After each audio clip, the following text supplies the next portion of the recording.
Hello, friends. Welcome to another new episode of the Quest for Excellence series brought to you by Intellectus Consulting. The Quest for Excellence series is a unique initiative aimed at improving the standards of marketing excellence in our pharmaceutical industry. In this series, we endeavor to interview senior business leaders, vice presidents, CEOs, chief marketing officers, and even business heads who have attained a very high standard of excellence in the fields of leadership, commercial excellence, strategy, marketing, and brand building. What's important is that they share their perspectives on what it takes to achieve the high levels of excellence and become successful in any of those five domains that we have just mentioned.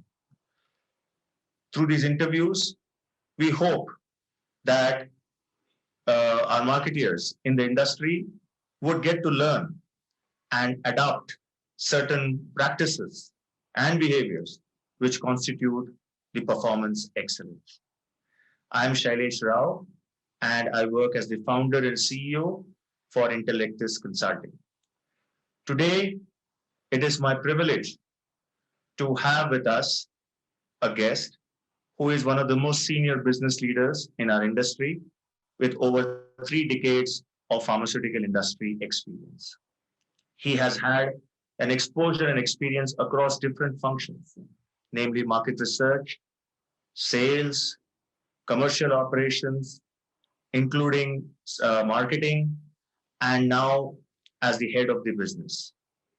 Friends, please meet Pratim Vete, who is the president for the India Domestic Formulations business of Emcure Pharmaceuticals Limited. All of us know that Emcure is one of the top 15 pharmaceutical companies in the Indian industry and is one of the fastest growing companies. Pratim heads the India Domestic Formulations business as its president for all the businesses of acute, chronic, and super specialty businesses. It's a pleasure to have Pratim join us and be a part of this initiative.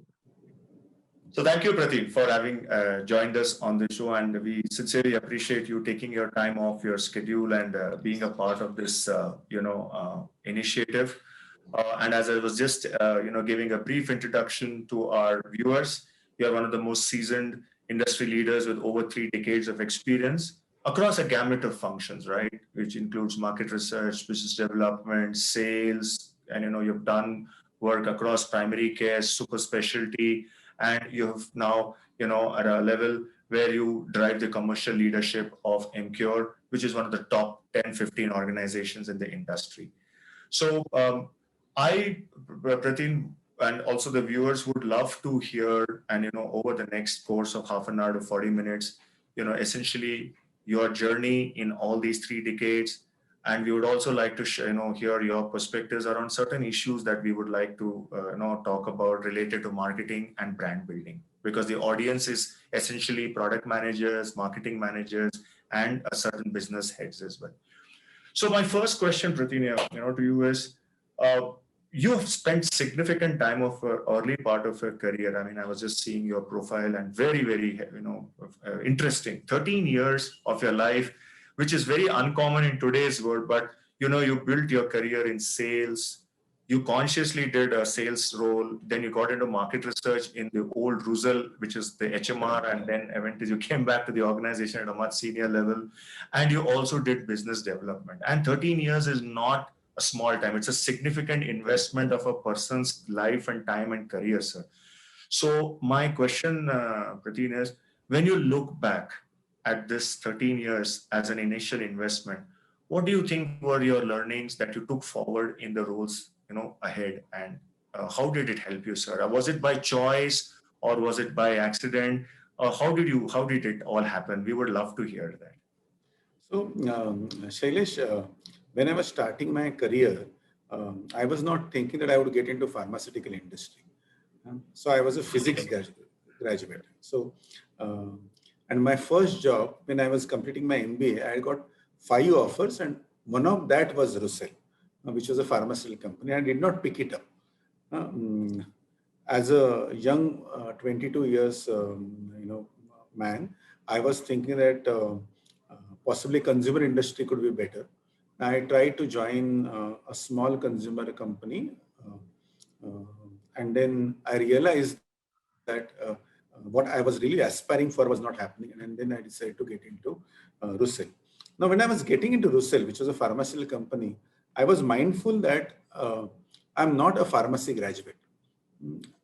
And some of the therapies, molecules, disease, and all, now what it comes at least for any one of us, at that point of time, it could have been a difficult story. So when I was getting into it, I had an option to, as a management trainee, I could have got into marketing, or they just check with me that would I like to be in market research. I was good in analytics, math, stats. So I thought that this looks to be a better option than learning pharmacy. So I think to some extent, by preference and choice, I picked up market research. Now, having joined market research, I realized that market research in pharma industry was at infant stage at that point of time. So it's advantage and disadvantage both, because at that point of time, none of the companies were really investing in market research. So even if I was not necessarily the best, but I was possibly getting a better recognition. At the same time, somewhere latter phase, I realized that not starting in sales or marketing would come in a way for future growth. Right. And I was fortunate during my early journey that I went on expanding from market research. I got into the entire MIS. Then I got into as a part of that complete analytics. And then over the period of time, I got sales and operations planning. So I was covering gamut of support roles. But every time when I was coming into the strategic meeting with the leadership and I was telling that this is the way you need to do, somebody was coming and asking me that, but you don't have any business experience, you have never done sales. So whatever you are suggesting could be theoretical. And then I realized that no, if I cannot make a career unless I have a sales team. One of the time during early phase, I got a major management reward, and the then MD of Novartis asked me that, Pratin, you have got this reward. So tell me, how do you want to shape up your career? What do you expect from me? So I checked with him, can he give me an experience in sales management? Now, by which time I had reached in a support function parallel to national sales managers level. So he told me that I can give you sales manager, but you have never worked as a representative, you have never worked as an area manager. So at best, I can take you as a zonal manager, which is a second line sales manager, but it would be one level below your current level. Right. So I took that chance. So it was one level below my current level, but I was still going as a novice without having experience in sales as a second line sales manager. And that was an experience in itself. So to some extent, is all journey I had taken by choice. And when I was coming back from sales management, I was lucky to get into business development. So that's where the gamut of things got completed, including business development. Right. Wonderful. Sir, would it be appropriate to say that a sales stint in a product manager or marketeer's career at the initial stages is extremely important to understand the dynamics of demand generation, understanding how customers behave? Because today, as you know, the era is everybody wants to get into marketing directly without having a stint into sales. And we all from the old school obviously were into sales, even if it was a year or a couple of years. What would be your take on this, sir? So first of all, I would tell you that had I not gone into the sales management stream, I would have not reached to my current level. And first time when I went to Uttar Pradesh as a second line sales manager, I realized that whatever I was thinking is right, is not right in Uttar Pradesh in sales management. So there are so my entire world got topsy-turvy from opposite direction. So that learning, for example, something called as an adjustment and where do you take efforts there, the result not necessarily comes in.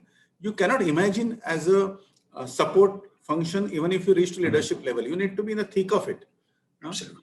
Absolutely. And what does it mean when you work with a completely unionized field force who would tell you that, it's 5 o'clock and I would stop the meeting.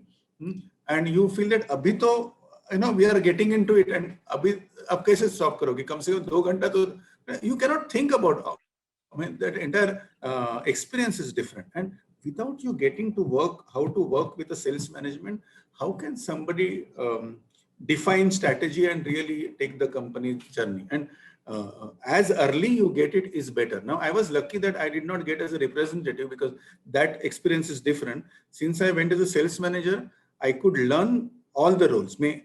I can tell you, Shailesh, that first 10 days of my sales management career, I was aware that I never work as a representative. So I work only in the field. And I told representatives, I'm not your boss, or I'm not your boss's boss. I have come here as a trainee representative. So when you introduce me to your doctors, tell me that I'm a new trainee. And I was very young. So it was not difficult for me to get introduced like that to doctor. And I actually was a student, was trying to understand how the detailing happens, how I took a lot of efforts to understand every aspect of product management, how the customer queries were taken. And my aha moment was on the 10th day when doctor asked a query and representative could not answer, and I could pick up the visual and I could answer, because I had learned from the previous guys. So I think there is a hard effort, but there are a lot of things which you can only learn in sales management, not even as a sales representative. And I was fortunate to have those experiences. Wonderful, sir. Wonderful. I think what you have just said strikes home two very important points, that marketeers who aspire to grow in their careers in our industry can do that only when they have a good degree of sales management experience at whatever level it be, because that is where the real business lies, sir. And second thing, I think very important, what you have made the point is that, you need to understand that there are two parts of the piece, that is sales and marketing, and both of them actually go hand in hand in driving the business. So you can't aspire to go to one level without the other. I've summarized it for you. Absolutely. Right, sir. So, sir, with this level of working with Novartis, doing the business manager role, not only did you get exposure of sales function, you got people management function because you were heading up a team, and then you decided to get into marketing or brand management. And I realized that you came in, and with the Sanofi exposure, and and you got into a strategic role, not only driving the integration process in the initial part, but also handling one of the most exciting growth areas of the company at that point, which was the channel sales business. And you have done some outstanding initiatives, sir. So again, it's amazing that a person who has a very different background speeds up on the learning curve of sales, right? And then Pratim gets into a role which is again driving channel sales initiatives, driving line expansion strategy. How did you manage to do this? How could you take the team along? That is something we would be very keen to hear, sir. Okay, so at early years, I was realizing that if I want to grow in my career, so we all go through a learning curve, and the learning curve, initially you are a student, you try to understand things, and at some point of time you start delivering based on your learning, and you then reaches towards excellence in a specific role. Whenever I was thinking that I am reaching to the excellence in a specific role, I was taking efforts to get change in a completely different role and learning a completely new things. Again, I was starting as a student. So those early experiences, I told you that about market research, then the entire MIS and systems management, then entire journey of sales and operations planning process, entire brand planning, then getting into that to the sales management, all that we're learning. Similarly, business development was learning, which we learned. Now at this stage, I was thinking, what is next? At Sanofi, I got an opportunity. First of all, I got an opportunity to join Sanofi, which was a very small company. It was not a Sanofi Aventis that time. It was Sanofi Synthel. And Sanofi happened to acquire Aventis. and by which time I was a very strong analytical mind reporting to the managing director of Sanofi. So I got an opportunity to work as an integration officer to integrate both the companies.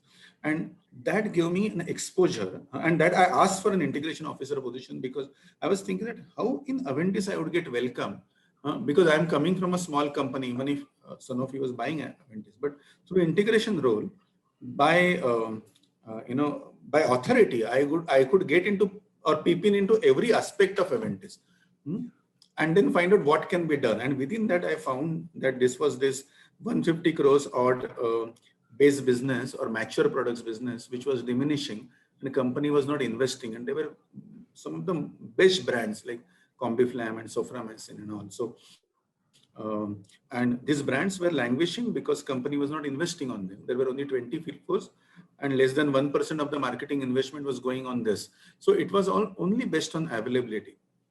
And I was fortunate that at that point of time, the sales manager who was heading from the Aventis, who was experienced guy and who was knowing the channel management well. And as I told you earlier, Shailesh, I was always going through a perspective of a student. So I sat with him and understood what is the thing which he was doing well, what can he learn. And we understood that there is a huge potential in these brands which could be explored. So enter this concept of channel management for a growth. Me and him, we worked out together how can we make that happen.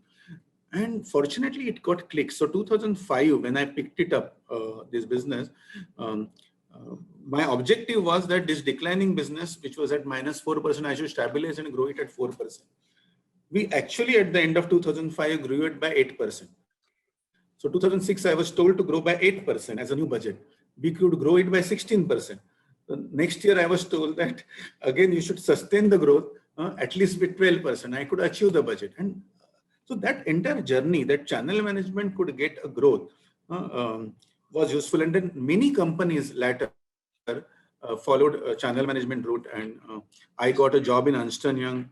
One of the reasons was this channel management story. This we actually could give this concept to many pharma companies. Today, channel management is in concept in the industry. But when we did it in Sanofi, we were the first one to do it. Absolutely, Prateen. I totally agree with you that the concept of channel management and building brands only by the virtue of channel management was Sanofi Aventis with its huge brands like, Combiflam and Soframycin. That brings me to another question on while we are on this subject, Prateen, and that is, most of the companies, whether they're multinationals or Indian organizations, as we understand the product life cycle, right? The moment the brand becomes a cash cow, large brands, good market share, highly profitable, good gross margins, we start milking those brands. But this was what you and the team of channel sales did, was completely contrarian approach.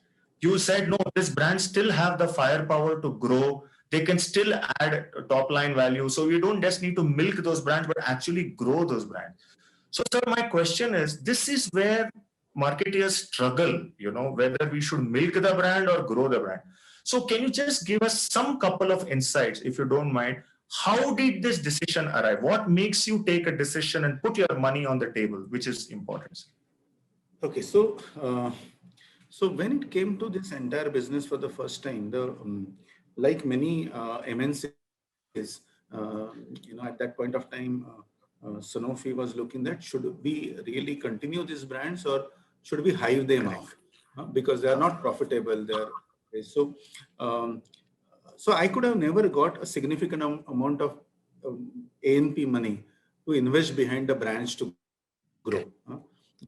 So I was thinking that what only I can invest is on the strength of a brand itself, not on an investment. Now, if you see that Combiflam that time was the largest prescribed brand of Aventis, and it was also one of the fast growing brand of Aventis in prescriptions without investment in prescription creation over the last 8 to 10 years, which means that it was having a very strong brand equity. And still, if the brand sale is 100, then 80% of that sale was coming non-prescription by repeat purchase. So that was the strength of brand. So we thought that let's utilize the strength of brand. So we were the first to utilize to come with a concept of playing with a pack. So first in the industry, we came with a 15 tablet pack instead of 10 tablet pack because nobody would have given us investment. It could not have worked, or it could have worked. For example, Avil also I did same thing. Avil, it did not work because Avil, what happened that there's a lot of misuse of Avil. So there are all people were anyway buying Avil in number of strips. So my making it from 10 to 15 strips, 15 tablet strips did not work. But with Combiflam, the larger strip went to the household. And the per unit, per tablet price was not so big that people, if they need second time Combiflam, they don't need to necessarily find out old unused tablet. They would go and purchase it again. So I got a significant upside on the sales. That was the first thing. The second thing, see, many times when we have a distribution push rated brand, the focus normally is on the primary channel, which is distributor. So we thought that this distribution is not a demand generation channel. Distribution is a supply channel. But if I go beyond distributor, when I go to the wholesaler and I go to the retailer, then it could become a demand generation channel because their availability and the visibility can be able to get me to get a subsequent demand. So we studied this entire market and we realized that overall distribution market in India is not of one type, but of three types, if you really see. That one is where the distributor services, that there is a demand and he maintains the chain of people and they go and cater to the demand which was existing. So they have a large field force which is there. So that's one part of the same. The second type of the this thing is they work on the credit. So they say that I don't want to keep any of my people, but I would keep a very no, even before credit, what it comes is a discount. So I don't want to keep a large discount with me. I would keep only 1% margin with me. These distributors work with a very small shop. They want to keep a very small capital investment from their side, but they want to pass on the margins to the lower level. And then they were working at a different level. So that was second part of it. The third type of the distributors work on the credit. So as you go in the rural India, they require more than, we give only 21 days maximum credit, but these were the wholesalers and chemists which require 60 days, 90 days credit. So there were three different levers which was there. Now, how can we play with this lever? How can we segment wholesalers at a different level? That who caters based on service, who caters based on the rates, who caters based on the credit, and who is a customer for them? How can we ensure that availability could be better improved? There was basic entire science behind it, which we worked. Now, for all that to happen, we also needed to change the cycle of a sales purchase. So, for example, normally in any pharma company, 65-70% of the sale happens on the last day, and then there are a lot of pressure sales happen. If the pressure sales happens, then there would be a lot of demands of distributors needs to be catered. Here, distributor was my catalyst and not my final customer. Right. So because with whatever we did, we were over delivering. I could change the cycle. So earlier we started reducing this last day sale from 65-70% to 40%, 40% to 30%. Towards end, I think after 1.5 year or so, we started delivering our 60 to 70% of the target on the day one of the month and 100% of the target by mid-month. And then we were never going to the market for taking orders towards end. The entire cycle we changed that orders for these products used to be taken in the beginning of the month and not towards the end of the month. And we were closing the sale smoothly at 110, 112%, because not always this can work, Shailesh, because this can work when the demand which you could generate is significantly more than what company expects out of you. Yes, absolutely. Now, and I also, later on, I'm starting to tell people that don't take anything for granted. Whenever the demand and supply is so volatile, at some point of time, this again can go on reverse. So whenever it goes reverse, channel business cannot be successful if you start getting 60% of the sale on the last day. You cannot do more than 40%, actually less than 30. So whenever that happens, it's important to reset the expectation. Now that can happen only if the CEO of the company understands the channel business as well as the business BU, and he doesn't uses it as a cash cow or to milk the business. So So, at that point of time, I was fortunate to have the managing director, um, Dr. Shailesh Iyengar, who was understanding this business, and I could get a lot of support in him. So I was having team which was understanding. I was having a boss who was understanding. So this entire system got worked. And if that doesn't work, it may not happen, because the moment we start generating surplus, any other boss would have expected a more and more surplus. Yes. So, so that's what it is. Yeah, amazing. I mean, it's so nice to hear that, because the three basic business drivers which help you to grow the business year on year from a declining situation, understanding the real market dynamics, also the credit terms, moving on, doing new initiatives. I think that has been really helpful. And I think that became a case study for the industry, right, sir? Because others also wanted to get into the channel. Sir, I have a question which is, I want to dive into your mind, which you mentioned a short while ago. You said that when you felt that you were reaching the level of excellence, you decided to disrupt yourself and get into something totally new. Correct. Now, I have spoken to a few successful business leaders. They have also mentioned this to me in the series. My question, sir, is what prompts you to do that? Is it only courage or is it conviction? What is it that makes you? Because this is an important question, sir, because 9 out of 10 people want to be in the safety board. Nobody likes to disrupt his own self, even though it looks. What does it take to do that and still emerge successful? Just for all of us. So for everyone, the drivers could be different. Okay. My driver was that, see, before getting into the job, actually my parents were doing business, and in my last year of MBA, I lost my father, and suddenly the family got disrupted, and I got an opportunity to work in a family business for a year. And that 1 year, we could, I was fortunate that that family business top line and we could double, and bottom line we could do 4 times. And then I took a choice decision that I don't want to continue with the parents' business. I want to come back to the career, which I did. But my brother, I passed on this business, and that business went on growing at a scale that at any point of time, even today, that business earning and the scale at which it has gone is significantly more than where I have reached. So what I left at that point of time. So I was around that time, I was thinking that देख ऐसा है कि अगर if fail हो गए तो job जाएगा तो family business है. And but अगर मैं risk नहीं लूंगा, if I don't grow, I will not be able to catch up. So there was that internal drive that I need to excel, I need to grow up, and I was willing to take the risk because I could have had a fallback option of going back to the family business in the earlier days. Not necessarily always you could have that option.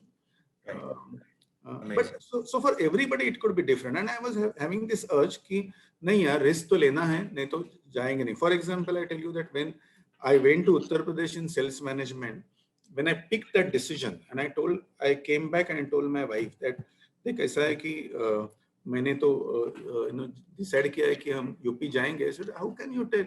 I have grown up from Mumbai and Uttar Pradesh. How can I go?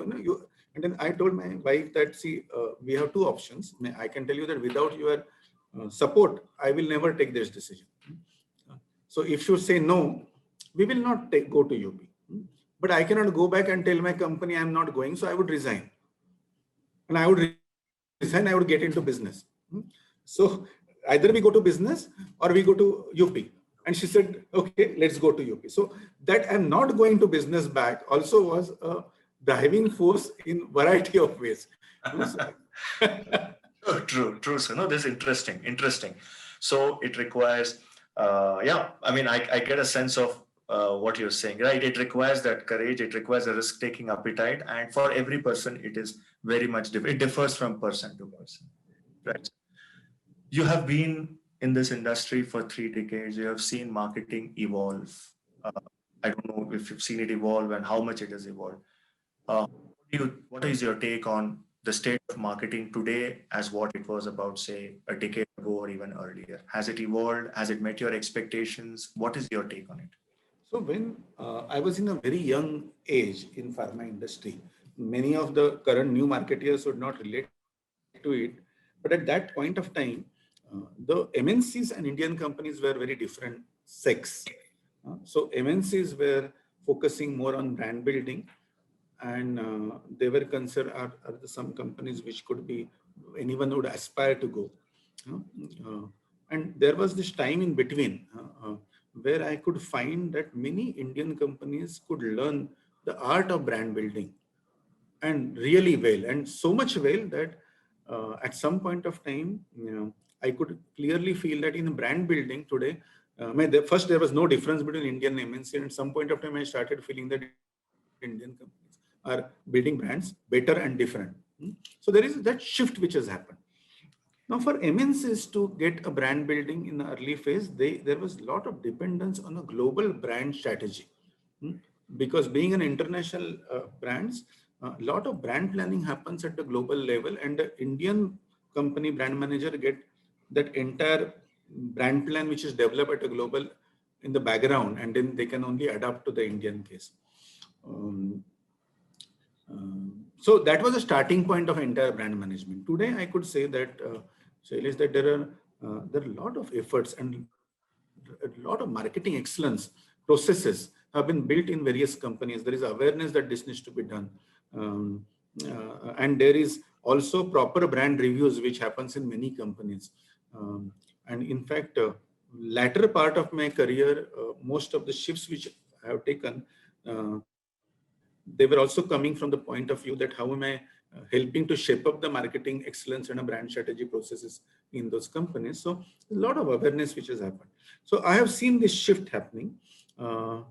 Having said that, see, the fundamental difference between the two sects was for MNCs earlier, the brand was coming first and then customer, where they were telling that this is my brand, these are the features of the brands, this is what is what best I can do, and then who are my customers for these brands. So I would do a customer segmentation, customer targeting for the brand, and then I would go to those customers and then position features of my brand in the best possible manner. In the Indian companies, when I started getting exposure, I realized that no, they start with the customers' needs, and what are they expecting, and then for those customers' needs, what is the portfolio which I am carrying, and then they are looking into what features could work best for the brand, and then the pricing, the date of launch, that being I'm earlier launching or not, the investment, quantity and quality of the investment, and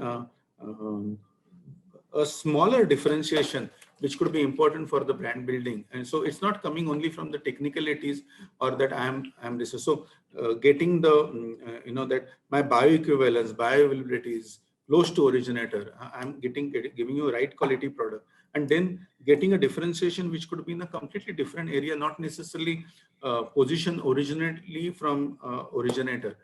All these things would start coming from Indian companies. Now, this could require a different SKUs, different dosage forms, different packaging. So a lot of innovations I could start, the Indian companies started bringing in the quest of brand building and brand development. So I think today's industry is much better evolved, and we can proudly say that Indian companies have done a far better and a stronger job in brand building in recent times. So I think that's my view today. Right. No, that's very nice of you, and it's a very frank admission. And I think, yes, broadly, we have also seen, sir, that the Indian organizations have built bigger brands, they have been more successful, and as you rightly said, kept customer as the center of the universe rather than the brand itself, and done everything to meet the requirements or needs of the customer. I think it's a very important take-home message. Having known you reasonably well over the years, I know that you are, if I'm not mistaken, a fan of strategic projects and marketing, because that keeps the engine well oiled. It keeps people motivated in the marketing function to constantly think and innovate on brands. So whether it is related to brand expansion strategy or new channel strategy or even new customer segment strategy, I have seen you in action through these strategic projects. And you have succeeded. So, and built strong marketing teams in any organization that you work with. So my question to you, Prateen, is what is it that helps drive this excellence through strategic projects. What would be your advice to other, marketing leaders to keep their teams engaged, drive this? Because otherwise, you just come and you do the same kind of work day in and day out. How do you refresh the team, refresh the brands? Is something I want a little bit of insights from your end, if possible. See, for anything, first it should start with the belief. Many companies and many teams don't believe completely that they may be able to build the brands to the right level. So first, in my view, and I would give you examples of that. So first, it starts with the belief. The second thing, which starts with making the choices right. That not everything can be taken at a right level of growth or whatever. So how am I making my choices? Where do I invest? So the investment decisions in terms of which opportunities to invest and which opportunities let go is also important, because our money, our time, everything is finite and we cannot do justice to everything. So I feel that making those choices and putting your time and resources into the right bets is an important aspect of it. Not many people can do that well. The third thing is, there has to be a very strong focus on execution and rewards.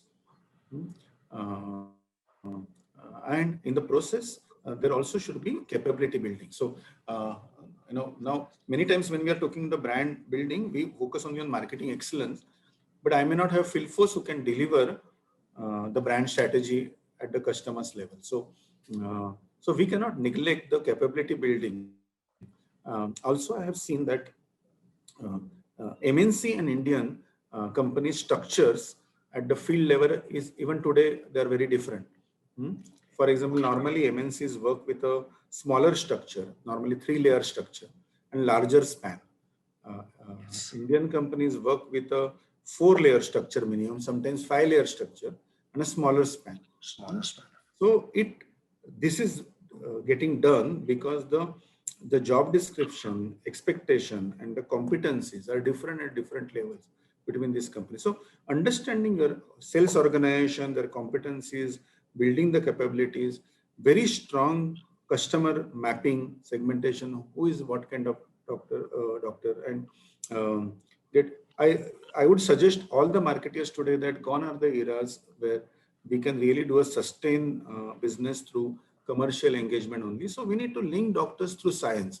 So where can we link your therapies and brands with the right science, and how can we be able to take a leadership position in a given role? That also is important in your choices.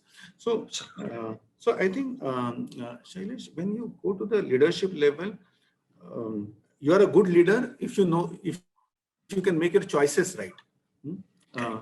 Where do we invest and build on capabilities at every stage? So this is how the process works actually. Nothing. Brilliant. I mean, it is actually, as you were speaking, there are clear 4 or 5 takeaways. I'm sure you would realize. One is getting your priorities right, as you said. Second, what choices you make or which bets you take so that you can resource them well, you can put your time, resources, spends, etc. Third is capability building. And what you said is rewards and compensations, attached or tied up to those, deliverables of the bid. And fifth is obviously is capacity and capability building. So this is, I think, very powerful message, not just for marketeers, Prateen, because as a president of one of India's largest companies, even the business heads and business unit leaders who would be watching this need to focus on these 5 or 6 key variables or non-negotiables. I am sure you will agree with me, if they have to get it right, if they have to get their game right. I think that is, yeah. Absolutely. So great. Now that comes to the last part of my conversation is, because I know we have to respect your time and you have other priorities. There's a lot of talk, Prateen, on digitalization, digital marketing. The entire 15, 16 months has been, I think, significantly disruptive than ever seen in your 3 decades of career or mine 2.5 decades. And every organization has had its own coping strategy to deal with the pandemic and the fallout, but everybody has been affected. So there is a digitalization, there's a lot of talk of digital transformation, digital connect with customers.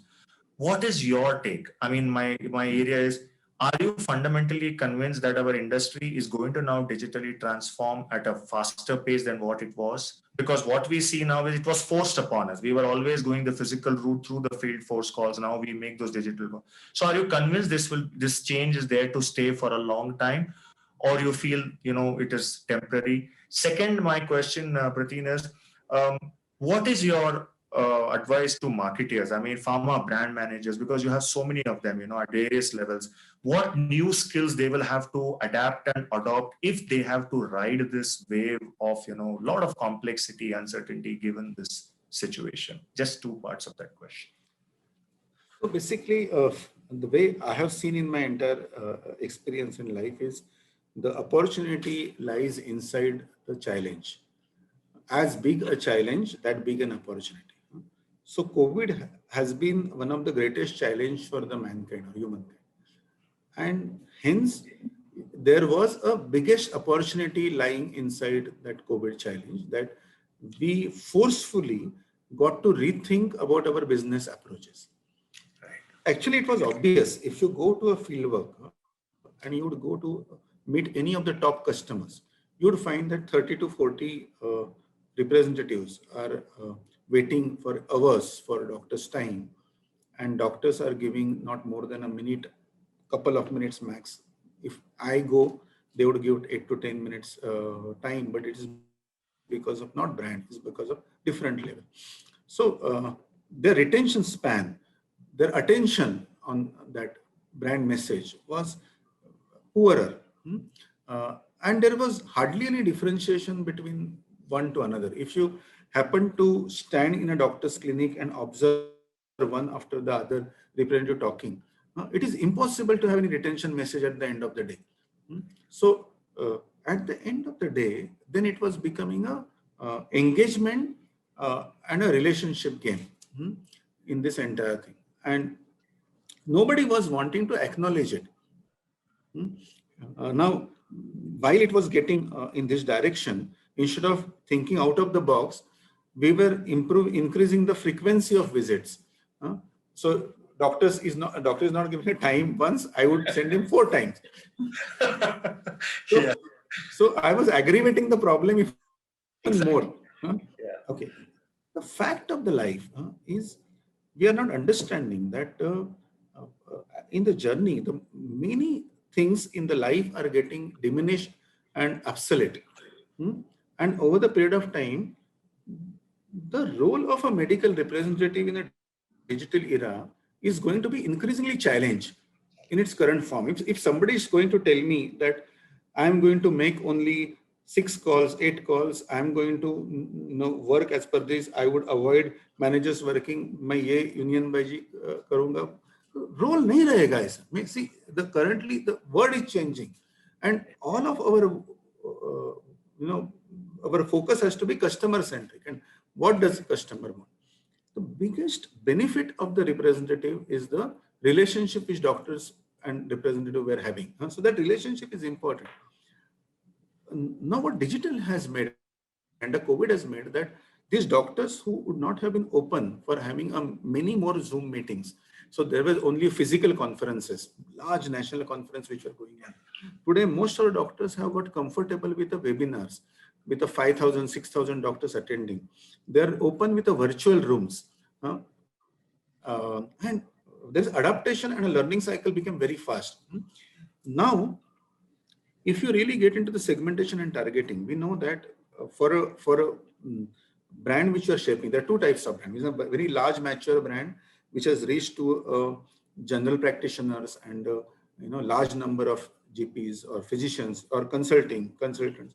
So these doctors could have 8,000, 15,000, 18,000 prescribers. But most of the brands are having 2,000, 3,000, 5,000, or as less as even 700, 800 prescribers. So if you are in a position to mark these prescribers well, and now if you need to think that in a BU, how many such prescribers are contributing to 80% of my business, and mark these prescribers to only my managers. And now I have 3 layers of managers. I'm in a position to cover these doctors through Zoom calls. And the doctors are telling that don't come to me frequently. I can Even if you come, I would meet you in the garage or a parking slot or whatever. I cannot get into the hospital, but I can connect on a Zoom call in a specific manner. So that doesn't mean that physical visit is completely off, but a frequency of visits should not be so much, and a emphasis would be more from the quantity to quality, because this fear of meeting at this moment of time is there. Now, when COVID would go and how much time, there are a lot of speculations. I don't want to get into that.